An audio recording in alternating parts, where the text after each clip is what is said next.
वंदों में श्री नेमि जिन गुरु नेमि चंद्र मुनिराज।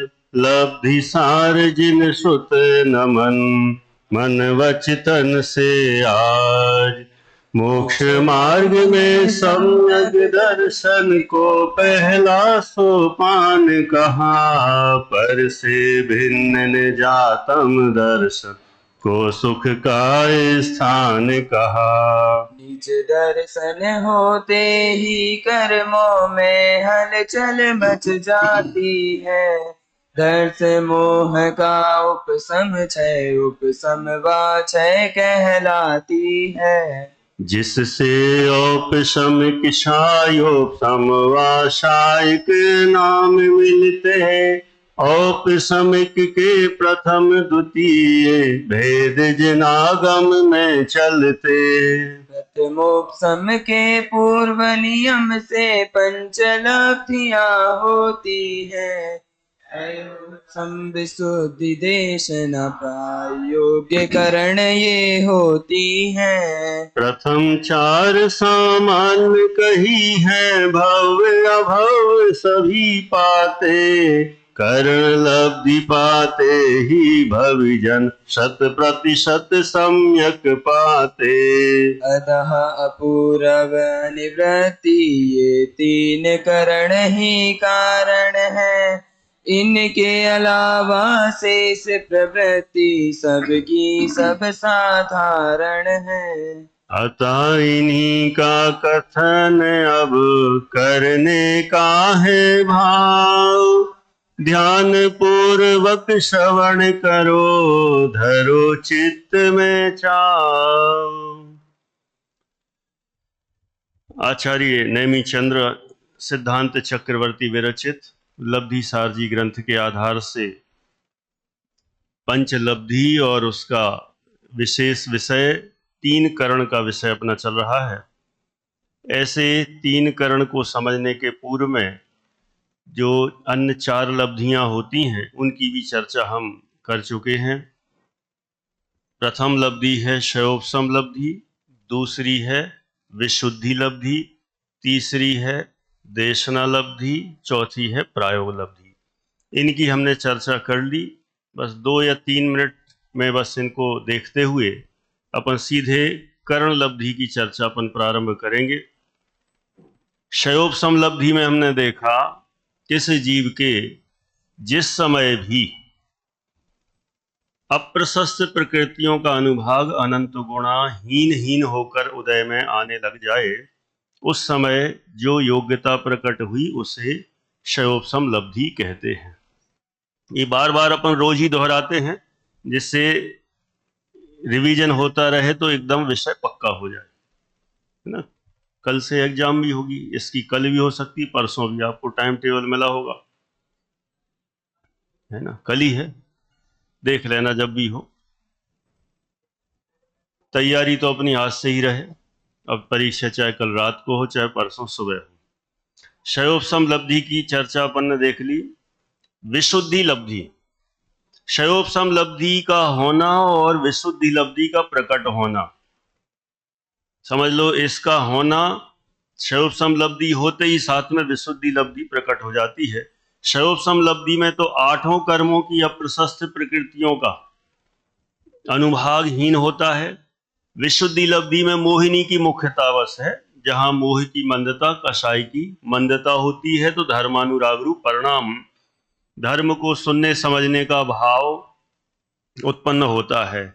और जब ऐसा भाव हुआ तभी यह जीव उसके लिए छानबीन करता है, खोज करता है, सत्य की खोज करता है ना। सत्य की खोज विशुद्धि लब्धि पूर्वक ही हो सकती है ना। जैसे अपनी सत्य की खोज लिखी हुई है, वैसा कहो चाहे वस्तु स्वरूप की खोज, वस्तु स्वरूप को समझने की जो इच्छा है, अंदर की भावना है, वह विशुद्धि लब्धि पूर्वक ही होती है।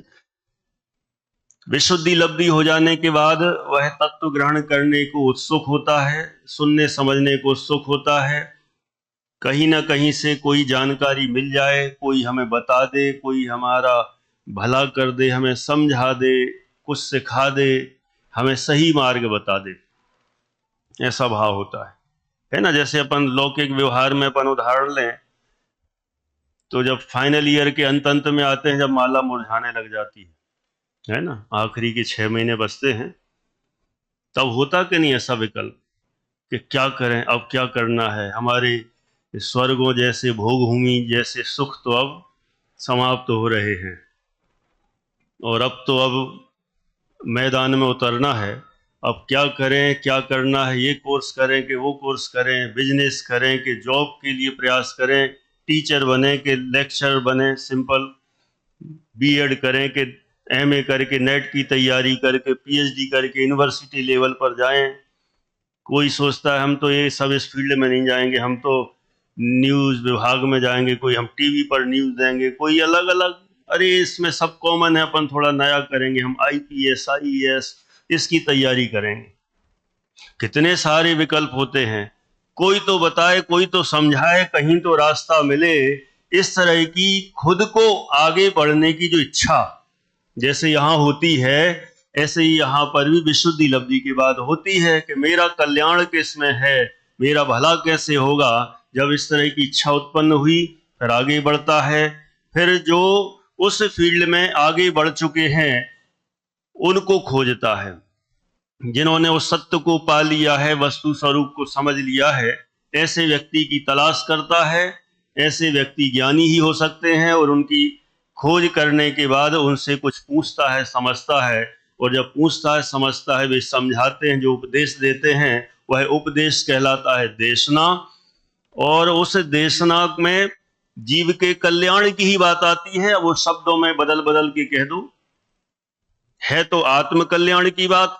अब उस आत्म कल्याण के थोड़े और वैरायटी का विभाजन, आत्मा को समझना है तो आत्मा को भी समझना है, आत्मा से जो भिन्न है उसको भी समझना है, फिर उसी के और विशेष हैं उनको भी समझना है।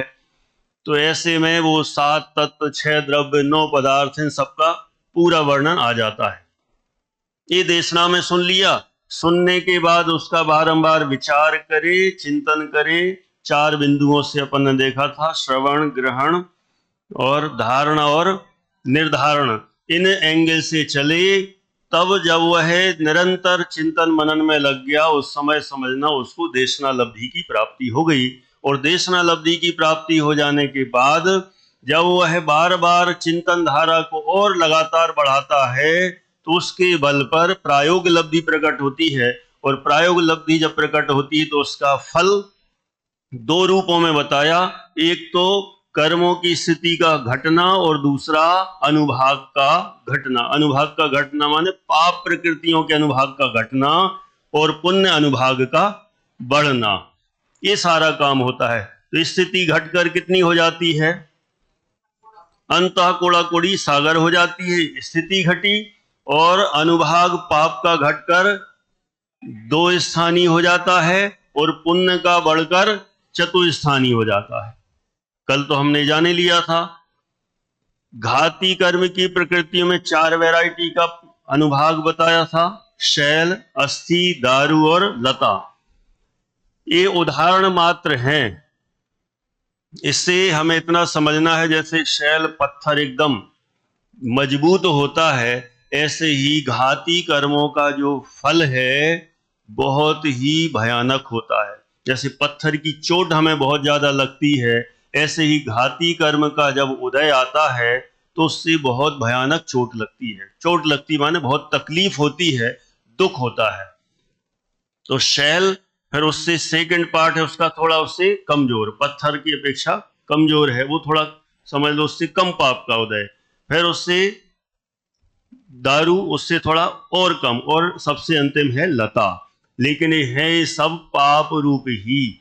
तो जैसे उदाहरण रूप में बताए ऐसे ही घाती कर्मों में भी इस प्रकार का पाप का उदय, उससे कमजोर पाप है ही नहीं, लता वाला तक। ये घाती कर्म है। अघाती कर्म में पुण्य और पाप 2 रूप से विभाजन किया। घाती कर्म में तो चारों ही प्रकार का है, सारा पाप रूप है। और प्रायोग लब्धि में 4 में से कितना माइनस हो गया, 2 माइनस हो गया। शैल और अस्थि वाला माइनस हो गया, दारू और लता वाला, इतना ही पाप का उदय उसमें अनुभाग शेष रहता है। तो उदय में आके फल देता है। माने बहुत ज्यादा तकलीफदायी पाप का उदय नहीं रहता। और अघाती करों में जाते हैं तो अघाती करों में दो वैरायटी बताई, एक पाप रूप एक पुण्य रूप। तो पाप रूप में निम्ब, कांजी, विष और हलाहल, ये कड़वे कड़वे हैं, चार वैरायटी के। ऐसे ही पाप का फल भी ऐसा ही होता है, थोड़ी तकलीफ होना, उससे और अधिक तकलीफ होना, और तीव्र पाप का उदय हो और अधिक तकलीफ होना, और भी एकदम महापाप का उदय हो, महा तकलीफ होना। माने जैसे पाप में चार वैरायटी बताई हैं, ये उदाहरण देके बताई हैं। तो ये पाप रूप जो पाप में चार वैरायटी बताई, इनमें प्रायोलब्धि के बल पर चार में से घटकर इसमें भी दो स्थानीय बचता है। वो कौन सा? निम्ब और कांजी। विष और हलाहल वाला नहीं होता है। ये तो पाप का घट गया। पुण्य में क्या होना है? पुण्य में बढ़ना ही है चारों प्रकार से। पुण्य में भी चार वैरायटी बताई थी, मीठे मीठे वाली, गुड़, खांड, शर्करा और अमृत। गुड़ मीठा है, खांड उससे और मीठी है, शर्करा और मीठी है, अमृत और मीठा है। तो जैसे मिठास में इनमें अधिकता है, उसी तरह पुण्य कर्म भी एक तरह से मिठास रूप ही है। अभी कर्णानुयोग का विषय चल रहा है, अभी अध्यात्म की दृष्टि नहीं है ना। नहीं तो कोई कहे क्या मीठा, पुण्य का तो सब दिखावा है वो सब पुण्य जो सुखाभास है, वो बिल्कुल वही परम सत्य है, वो अध्यात्म की दृष्टि से। अभी कर्णानुयोग का विषय है, तो अभी यहाँ यही कहा जाएगा कि जैसे इनमें मिठास तत्व बताया गया, उसी तरह पुण्य की भी इसी तरह की मिठास रूप है कि अच्छा और अच्छा, अनुकूल और अनुकूल, उससे भी अनुकूल और बहुत ज्यादा अनुकूल। माने सब तरह से अनुकूलता ही मिलेगी, ये बताता है हमें पुण्य का फल। तो इस प्रायोग लब्धि के बल पर चारों प्रकार का, लोग तो कहते हैं दोनों हाथ में लड्डू, यहां तो चार हाथ हो तो चारों हाथ में लड्डू बता दिए। चारों वैरायटी का पुण्य का विशेष रूप से अनुभाग फलता है, ये प्रायोग लब्धि के बल पर कहा गया है। इतनी बात अपन कर चुके थे कल तक। अब अपन आगे बढ़ने का प्रयास करेंगे। प्रायोग लब्धि में इतना ही जानना, और भी आपको थोड़ा और विशेष पढ़ना है तो पीडीएफ आपको मिल जाएगी, तो आप इसमें से थोड़ा और पढ़ लेंगे। इसमें थोड़ा और एक्स्ट्रा दिया है, बाकी मुख्य जो बात थी वो सारी हो चुकी। अपन आगे बढ़ते हैं।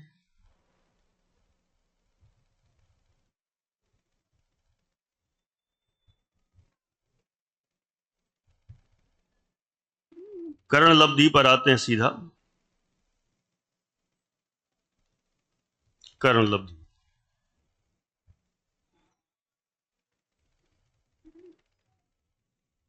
करण, करण का अर्थ क्या है?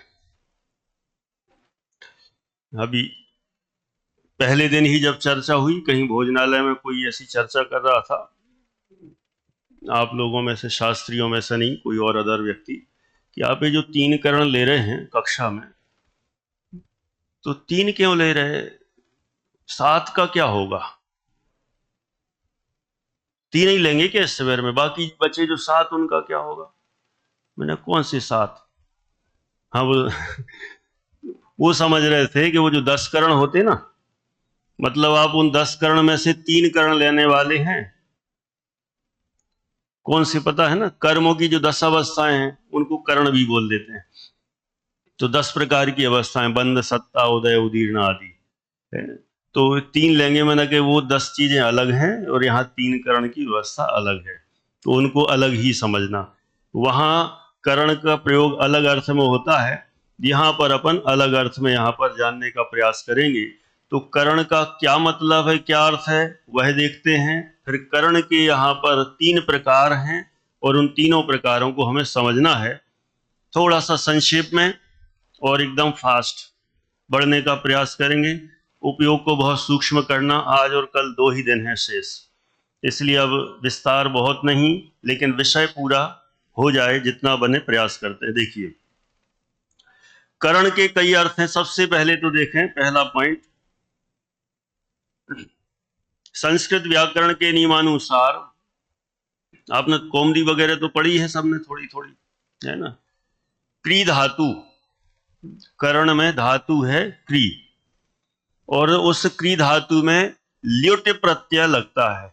आपको तो सूत्र भी याद होंगे ना सबको, है ना, ल्युट प्रत्यय के लिए ध्यान है कुछ? नहीं, कोई बात नहीं, छोड़ दो। क्री धातु में ल्युट प्रत्यय लगाने से करण शब्द बनता है, जिसका अर्थ है सामान्य क्रिया। करण का अर्थ है सामान्य क्रिया। हम ये क्यों समझ रहे हैं? करण के बहुत अर्थ होते हैं, अनेक अनेक प्रसंगों में, अलग अलग प्रसंगों में करण के अलग जगह अलग अलग अर्थ लिए जाते हैं। तो हम यहां पर पहले सब जगह के करण शब्द के अर्थ देख लेते हैं, फिर यहां कौन सा करण लेना वो भी हम जानने का प्रयास करेंगे। तो संस्कृत व्याकरण जब पढ़ते हैं तो वहां कर्ण शब्द बनता है क्री धातु। धातु मतलब वर्ब, इंग्लिश में होता है वर्ब। तो क्री धातु में प्रत्यय लगता है ल्युट। प्रत्यय तो जानते हैं ना सब, या तो सब शास्त्री बैठे हैं, है ना, अन्य लोगों को नहीं जानते होंगे। तो प्रत्यय जो शब्द के पीछे लगता है, माने बाद में लगता है, जिसको बोलते हैं सफिक्स, सही है ना। और जो पहले लगता है उसको प्रीफिक्स, जो उपसर्ग होता है, जो बाद में लगे वो सफिक्स होता है, उसको प्रत्यय कहते हैं। तो क्री धातु में ल्युट प्रत्यय लगाने से कर्ण शब्द बनता है और उसका अर्थ होता है सामान्य क्रिया। कर्ण माने क्रिया बस। अब नंबर 2, कर्ण का अर्थ इंद्रिय भी होता है। आपने कहीं ना कहीं पढ़ा ही होगा, है कहीं का कोई उदाहरण ध्यान? कर्ण का अर्थ इंद्रिय है, ये भी कहीं ना कहीं आपको मिल जाएगा। समय सोचने का कम है इसलिए नहीं ले रहा हूं, नहीं तो कहीं की पूजन में, कहीं जयमाला में, अथवा कहीं ना कहीं मिल जाएगा। कर्ण का अर्थ होता है इंद्रिय, कई जगह प्रयोग होता है। अब आगे बढ़ते हैं नंबर 3, किसी कार्य की सिद्धि में साधकतम कर्ण। ये तो पढ़ा ही होगा, साधकतमम कर्णम। इसके 2 भेद हैं, बाह्य और आभ्यंतर। ये छोड़ दो। साधकतमम कर्णम, किसी भी कार्य की सिद्धि में जो साधकतम हो उसको भी कर्ण कहते हैं, सहायक हो उसको कर्ण कहते हैं। अब आगे अपन देखें, चारों अनुयोगों में से एक अनुयोग कर्णानुयोग में कर्ण शब्द का अर्थ गणित है।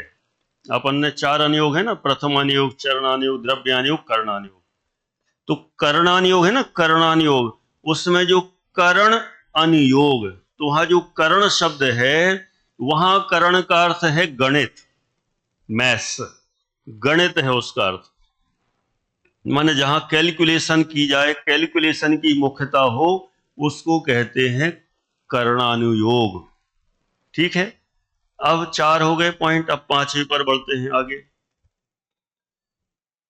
47 शक्तियों का जब प्रकरण होता है तो वहां 47 शक्तियों में भी एक कर्ण शक्ति है ना। किसी ने सुना होगा, कहीं प्रकरण बस पढ़ा होगा, तो वहां उसका अर्थ क्या लेना, देखो आगे। आत्मा की 47 शक्तियों में से कर्ण शक्ति, वहां अर्थ है उसका होते हुए भाव के होने में अतिशय साधकतम पने मई शक्ति। माने जो होता हुआ भाव है उसमें अतिशय पने साधकतम, वहां पर उस अर्थ में लेना। विस्तार बहुत है, लेकिन बस इतना जानना भी कि वहां 47 शक्ति में कर्ण का अर्थ अलग है। फिर नंबर 6वां, कर्ण अर्थात जीव का परिणाम, कर्णाः परिणामा। कर्ण का अर्थ परिणाम भी होता है। नंबर 7वां, कर्म प्रकृतियों की नियत विशिष्ट अवस्था को भी कर्ण कहते हैं। देखो कितने सारे, ये जो 10 कर्ण है ना, बंध सत्ता उदय उदीर्णा, ये कर्म प्रकृतियों की अवस्थाएं हैं, उनको भी कर्ण शब्द से कहा है।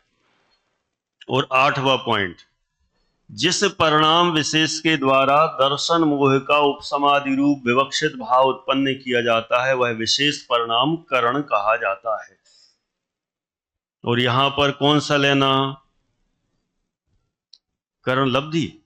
अरे कर्ण लब्धि तो है, लेकिन वहां करण लब्धि में करण का अर्थ इन 8 बिंदुओं में से कौन से नंबर का लेना? 8वें का लेना है, लिखा है ना, इसलिए लेना है ना, 8वें नंबर का। क्या जिस परिणाम विशेष के द्वारा क्या करना है? दर्शन मोह का उपसमाधि रूप भाव, दर्शन मोह का उपसम हो जाए, क्षय हो जाए, क्षय उपसम हो जाए, है ना। इसमें मुख्यता से तो जब प्रथमोपसम सम्यक्त की बात होगी तो उपसम की ही मुख्यता है, उपसम ही होगा। तो जहां दर्शन मोह के उपसम की बात करना हो उस अर्थ में ही करण का अर्थ यहां विवक्षित है। माने करण का अर्थ लिया जाएगा कर्म के, दर्शन मोहिनी कर्म के उपसमादि रूप जो विशेष परिणाम हैं, माने ऐसे परिणाम जिससे दर्शन मोह का उपसम हो, ऐसे वे परिणाम यहां पर करण अर्थ से लिए गए हैं। माने करण अर्थात ऐसे परिणाम जिससे दर्शन मोह का उपशम नियम से होगा ही होगा। नियम से होगा मतलब अब उसमें कोई बाधा आने वाली नहीं है। जिसको करण माने ऐसे परिणाम हो गए, करण लब्धि वाले परिणाम हो गए, अब उसके दर्शन मोह का उपशम होगा ही। कोई कहे चूक गया तो, बीमार पड़ गया तो, एक्सीडेंट हो गया तो, कोरोना वगैरह हो गया तो, कैंसर हो गया तो, मन ना लगे तो, एक्सीडेंट हो जाए तो, है ट्रेन से गिर जाए कहीं से तो, पहाड़ी से गिर जाए तो, कोई गोली से मार दे, बंदूक से मार दे तो भी सम्यक दर्शन होगा। हाँ, कुछ भी हो जाए किसी भी कीमत पर, अब उसके दर्शन मोह का उपशम होना ही है। कोई विघ्न बाधाएं उसको डिस्टर्ब नहीं कर सकती। उस परिणाम में इतनी ताकत होती है कि अब उस परिणाम को कोई विचलित नहीं कर सकता, बस एंट्री हो जाना चाहिए। जैसे आप लोगों ने गुणस्थान पढ़ी है, तीसरा गुणस्थान, तीसरे गुणस्थान की स्पेशल क्या खास विशेषता है? हाँ, उसमें मरण नहीं होता किसी का, पता होगा आपको। तीसरे गुणस्थान में किसी जीव का मरण नहीं होता, चाहे कुछ भी हो जाए। कोई गोली से भी उड़ा दे तो भी नहीं मरेगा, तलवार मार दे तो भी नहीं मरेगा। इसलिए कई लोग ये सोचते हैं जी बढ़िया सिस्टम है। मान लो कोई तलवार मारने लगे, गोली से उड़ाने लगे, तो हम क्या करेंगे उस समय? तीसरे गुणस्थान में आ जाएंगे, मारो मारो मारो।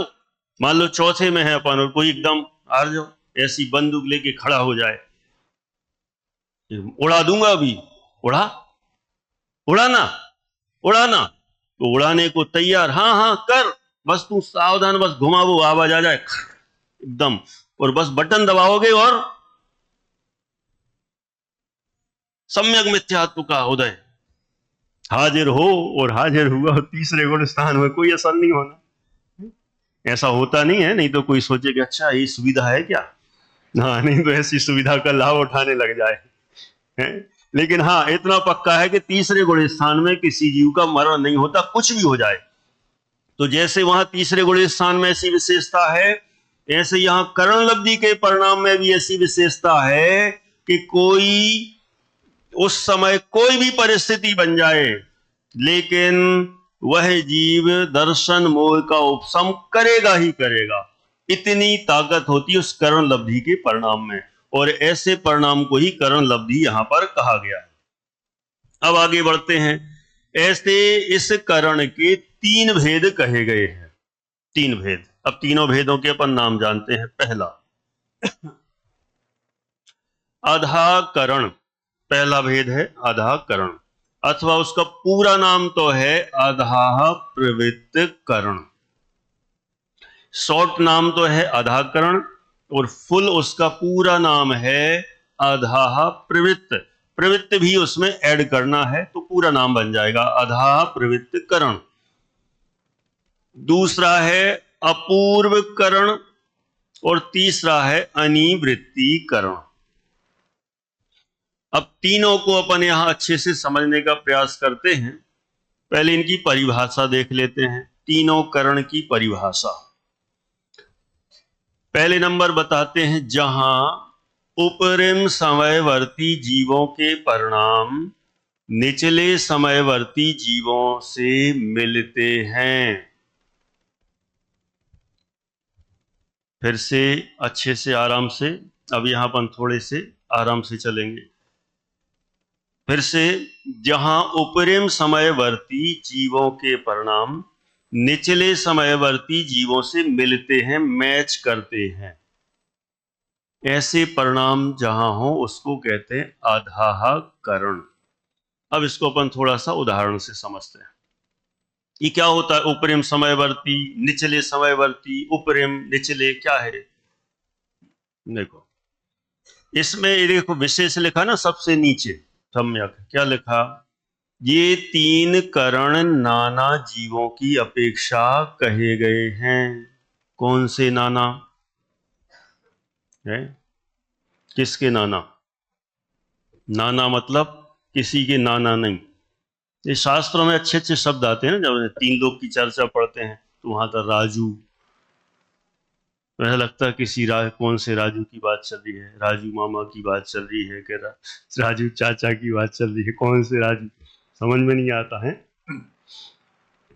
तो राजू यहाँ पर क्या लिखा है? नाना है ना, तो इन नाना की बात भी नहीं चल रही है। ठीक है यानी बराबर ना? यानी बता रही है कि मेरे मामा का नाम राजू है और मेरे नाना की बात कर रहे हैं, है ना? ना राजू की बात कर रहे हैं मामा की, ना नाना की बात कर रहे हैं। सही है ना? देखो, अब यहां बात कर रहे हैं उपरिम समय, यहां नाना जीवों की अपेक्षा, नाना मतलब अलग अलग जीवों की अपेक्षा, भिन्न भिन्न जीवों की अपेक्षा तुलना करके यहां कथन किया है। यदि इंडिविजुअल चलेंगे, एक एक व्यक्ति का देखा जाए, उनका अपना अपना स्वयं का परिणाम है विशुद्ध परिणाम। परिणामों की विशुद्धता क्रम क्रम से बढ़ती चली जाती है, एक व्यक्तिगत यदि अपन देखें तो।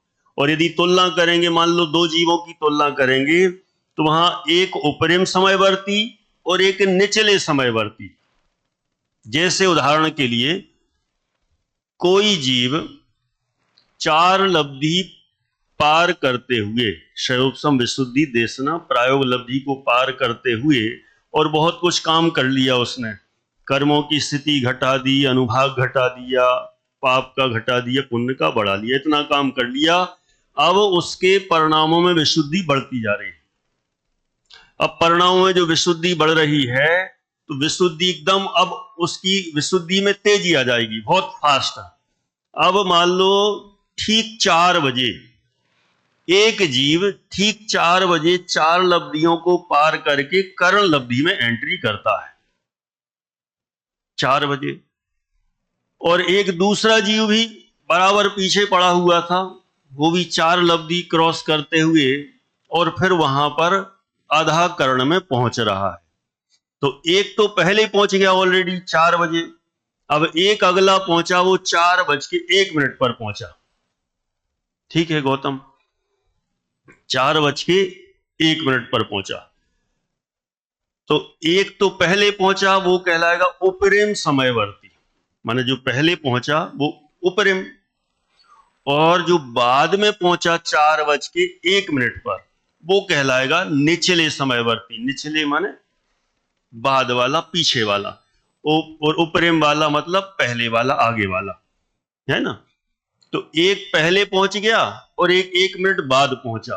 तो यहां ये बताना है कि जो पहले पहुंचा, उपरिम समयवर्ती जीवों के परिणाम और निचले समयवर्ती जीवों के परिणाम मिलते हैं माने उनमें मैचिंग हो सकती है। मैचिंग हो सकती है का मतलब, एक पहले आधा कर्ण में पहुंच चुका है और एक लेट आया, तो लेट आने पर भी यदि वह विशेष पुरुषार्थ करे तो उसमें इतनी ताकत है कि वो उसके बराबर कर सकता है। जैसे कि उदाहरण के लिए, जैसे यहां पर स्मारक में किसी का एडमिशन हुआ, 25 जून को एडमिशन हो गया, ठीक। और एक विद्यार्थी ऐसा है जो 15 जुलाई को आया, तो जो 25 जून को आया वो कौन सा समयवर्ती कहलाएगा? उपरिम समयवर्ती। जो पहले आया वो उपरिम, और जो 20 दिन बाद आया 15 जुलाई को, तो वो निचले समयवर्ती। 20 दिन का अंतर है। तो मुझे बताना, जो 15 दिन पहले आ चुका है और जो 20 दिन पहले आ चुका है और जो 20 दिन बाद आया है, दोनों की बुद्धि स्तर, पुरुषार्थ दोनों का सेम हो सकता है कि नहीं? मान लो 1 अगस्त को पहला टेस्ट हो आपको बाल बोध 1 का, एक आ गया 25 जून को और एक आ गया 15 जुलाई को, 20 दिन लेट आया, और 1 अगस्त को बाल बोध 1 का टेस्ट है। मुझे बताओ कि बाल बोध 1 के टेस्ट में एक इतने लेट आया और एक इतने जल्दी आया, दोनों सेम हो सकते कि नहीं? और बल्कि ऐसा भी हो सकता है कि जो बाद वाला आया वो उसको ओवरटेक करके आगे भी बढ़ जाए, ऐसा भी हो सकता है। और जरूरी नहीं, ये तो हो सकता है। दूसरा एक ऑप्शन ये भी है, जो पहले आया वो आगे ही रहे, बाद वाला पीछे ही रहे। सारे ऑप्शन हैं। सेम भी हो सकता है एग्जाम दिया, 20 नंबर का टेस्ट था, दोनों के 18-18 नंबर आए, तो दोनों की जो पढ़ाई की तैयारी है, बुद्धि स्तर है, समान भी हो सकता है और असमान भी हो सकता है। दोनों ही बातें हो सकती हैं, इसमें कहीं कोई दिक्कत नहीं। यहां तो ये बताना है कि दोनों में समानता हो सकती, मिल सकते हैं, दोनों के मैच कर सकते हैं। एक भले ही लेट आया हो और एक जल्दी आया हो। तो यहां ये सब क्यों बताना चाहते हैं? माने यहां इसलिए बताना चाहते हैं कि कदाचित कोई लेट भी जिसने अपना प्लान बनाया हो और लेट भी हुआ हो, तो उसको घबराने की जरूरत नहीं है। उसके पास अभी इतनी ताकत है, यदि वह तीव्र गति से पुरुषार्थ करे तो वह आगे वाले के बराबर भी पहुंच सकता है, उसमें कहीं कोई समस्या नहीं है। माने उसके जो परिणामों की जो वैरायटी है और जो बाद वाले की है, वो उससे मैच कर सकती है। बस इतनी बात है। तो ये बताना है अधा प्रवृत्ति करण में। अभी शब्द शायद ये अर्थ देखते हैं, अधा प्रवृत्ति करण। अधा का अर्थ तो संस्कृत में आपने पढ़ी है। अधा माने क्या होता है? नीचे। प्रवृत्ति माने प्रविष्ट, जो एंट्री कर गया है। प्रवृत्ति माने जो प्रवेश प्राप्त है। नीचे, अधा माने नीचे, और प्रविष्ट माने जो प्रवेश को प्राप्त है, और करण माने ऐसे परिणाम। ये शब्द साथ तो इतना ही अर्थ है। तो यहां क्या कहना है इसका? अभी शब्द से यदि अर्थ करें तो एक अधा माने नीचे है। नीचे का अर्थ पीछे कर सकते कि नहीं? बोलो। जैसे कोई सीढ़ियों पर नीचे है तो पीछे भी है, तो नीचे का अर्थ पीछे है। और जो पीछे है तो उसको हम पीछे भी कहें, निचले भी कहें, नीचे है ना, निचले स्तर पर भी कह सकते हैं, नीचे है तो पीछे कहो, नीचे कहो, एक ही बात है। और जो आगे है, ऊपर की ओर है, आगे भी कह सकते हैं उसको, ऊपर भी कह सकते हैं। तो यहां आधा करण माने, आधा माने जो नीचे, जो बाद में आए हैं, उन जीवों के परिणाम पहले वाले परिणामों से मैच कर सकते हैं। ये कहलाता है आधा प्रवृत्ति करण। ठीक है, ज्यादा कठिन तो नहीं है ना? एक बार और बोलता हूं। आधा प्रवृत्ति करण में इतना बताना है कि कोई जीव पहले से उस परिणाम को प्राप्त कर चुका है और कोई जीव थोड़ा सा लेट होकर उस परिणाम को प्राप्त करता है, तो उसमें दोनों में मैच होने के बराबर चांस हैं, कहीं कोई दिक्कत नहीं है। ठीक है, तो उससे मिलते हैं। लिखा है जहां उपरिम समयवर्ती जीवों के परिणाम निचले समयवर्ती जीवों से मिलते हैं, वह है अधा प्रवृत्ति करण। नंबर 2, अपूर्व करण, जहां प्रति समय विशुद्धि के परिणाम अपूर्व पूर्व ही होते हैं। अभी ये ध्यान रखना, किन्हीं को थोड़ा विशेष आता हो तो वे सोच रहे होंगे कि अभी तो इसमें ये चीज रह गई। अभी रह कुछ नहीं गई, अभी हमने इतनी बताई है। अभी जब वो आएगा ना थोड़ा सा और, तब उसमें बताएंगे, इसमें भी और डिटेल है, विस्तार है। तो अभी जितनी परिभाषा लिखी उतना ही कहा। अपूर्व करण में जहां प्रति समय विशुद्धि के परिणाम अपूर्व पूर्व, अपूर्व माने जो पहले नहीं हुए, जो पूर्व में नहीं हो वो अपूर्व माने। अपूर्व करण में ऐसा है, अभी जो अधा करण बताया था ना कि एक 4 बजे पहुंचा और एक 4:01 पर पहुंचा, तो दोनों कवर कर सकते हैं, लेकिन अपूर्व करण में व्यवस्था नहीं है। आगे वाला आगे ही रहेगा, पीछे वाला पीछे ही रहेगा। जो पहले 4 बजे पहुंचा है उसकी विशुद्धि का लेवल स्तर इतना आगे है कि पीछे वाला कितनी ही कोशिश करे वह पीछे ही रहेगा।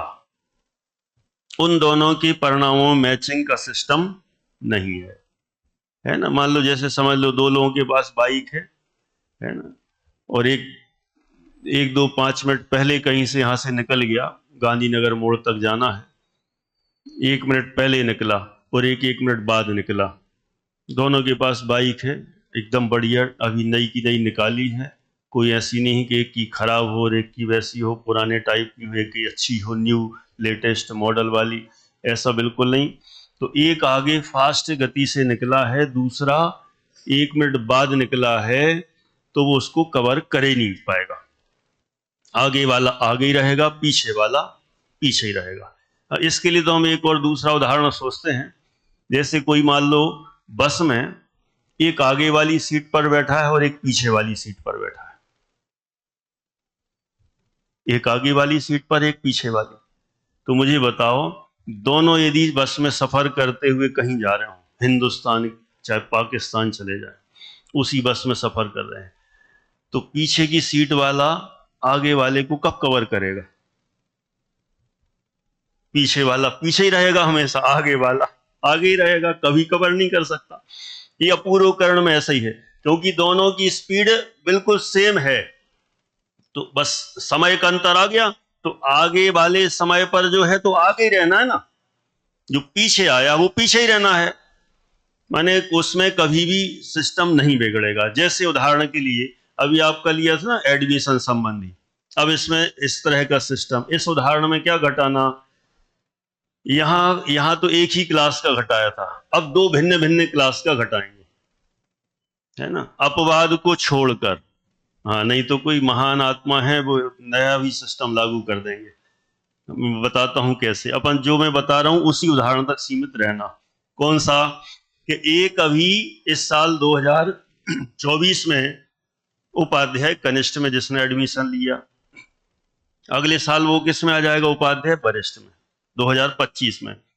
और अब जो 2025 में एंट्री करेगा वहां चेतन धाम के शिविर से, तो वो कौन सी क्लास में रहेगा? कनिष्ठ में रहेगा।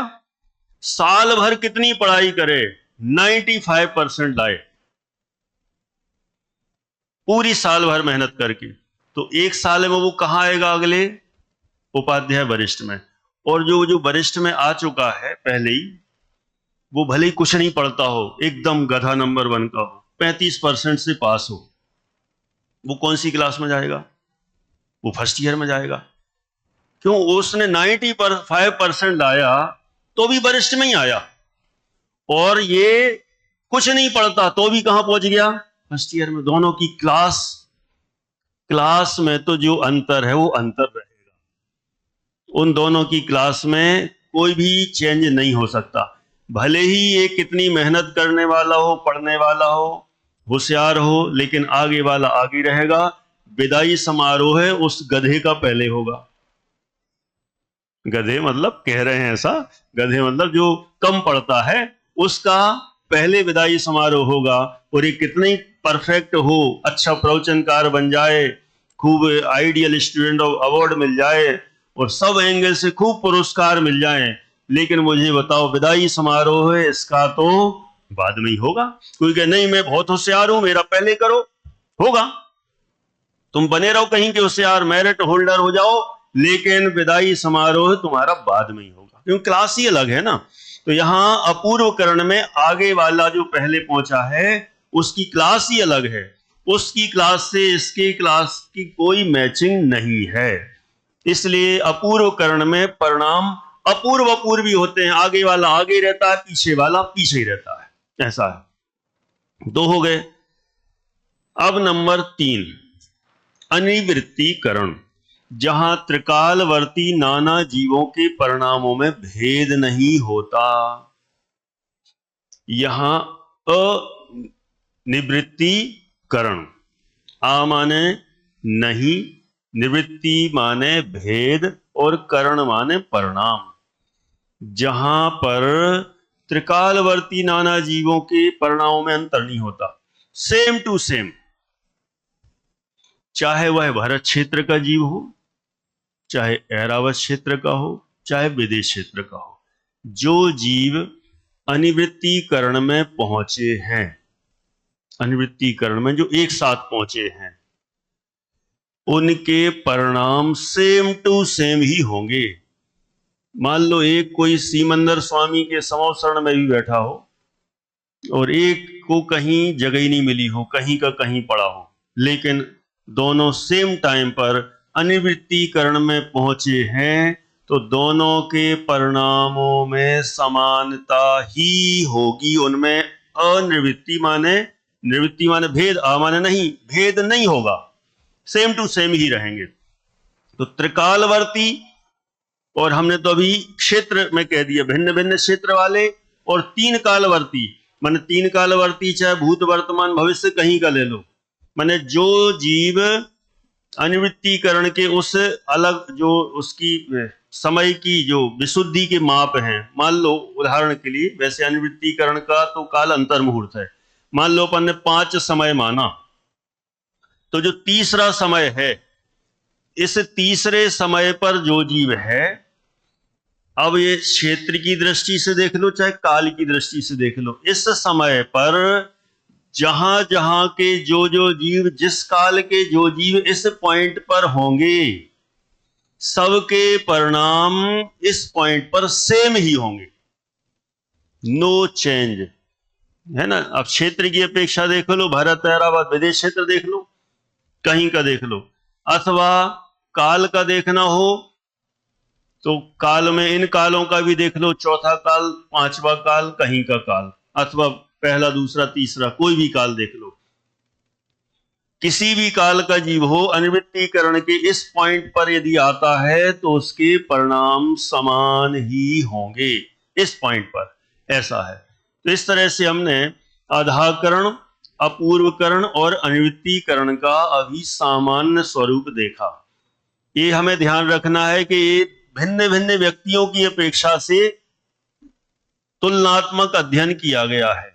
जब एक का देखेंगे तो एकदम अलग ही समझ में आएगा। अभी इनमें हमें थोड़ा सा और देखना है।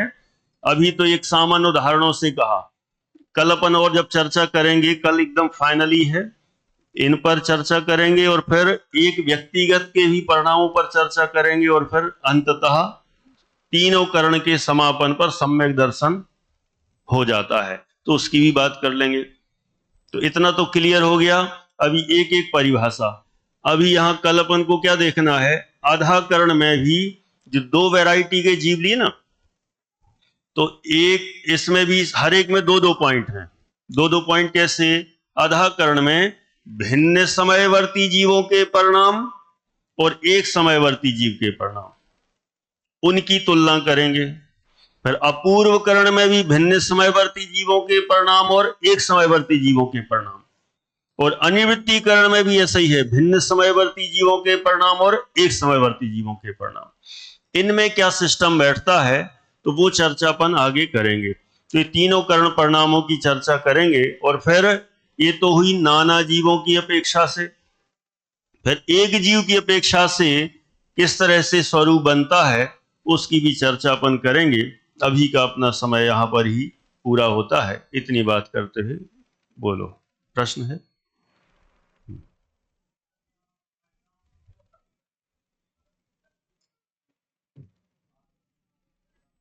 हाँ, इनका प्रश्न है यहां पर, परिणामों से क्या लेना देना है, क्या मतलब है, विकल्प हैं कि आत्म परिणाम है, कैसे हैं? यहां ऐसे परिणाम लेना है जो आत्मा की ओर उन्मुख हैं, ऐसे परिणाम, ऐसे विशुद्धतम परिणाम कि जो अब बिल्कुल जिसमें आत्मा का जो उपयोग है अब आत्मा के सन्मुख झुक रहा है। अभी तक के तो परिणामों में ऐसा हो सकता था कि देव शास्त्र गुरु के प्रति भी हो, अन्यत्र भी हो, मंद कषाय रूप हो। अभी तो ऐसे परिणाम आत्माभिमुख परिणाम जिसको अपन कह सकते हैं विशुद्धि के हैं। अभी भी देखा जाए तो कषाय की मंदता सहित ही है। अभी आत्मानुभूति तो हुई नहीं, आत्मा का तो अनुभव हुआ नहीं, आत्मा का निर्णय भी नहीं हुआ, तो हैं तो वे मंद कषाय रूप ही। जो अपन ने देखा ना तत्व ज्ञान की निर्मलता वाले, तत्व ज्ञान बिल्कुल निर्मल हो रहा है जिसका तत्व ज्ञान माने वस्तु स्वरूप का बिल्कुल यथार्थ ज्ञान पर जो पहुंच रहा है, और ऐसा कहें कि बिल्कुल भेद विज्ञान के सन्मुख परिणाम। भेद विज्ञान नहीं हुआ अभी, लेकिन भेद विज्ञान बस होने ही वाला है। इतने आत्मा के निकट हुए परिणाम वे करण लब्धि के परिणाम कहलाते हैं। ठीक है, और फिर कल और अपन करेंगे बात, अभी अपन पूरा करते हैं। बोली द्वादशांगमयी जिनवाणी माता की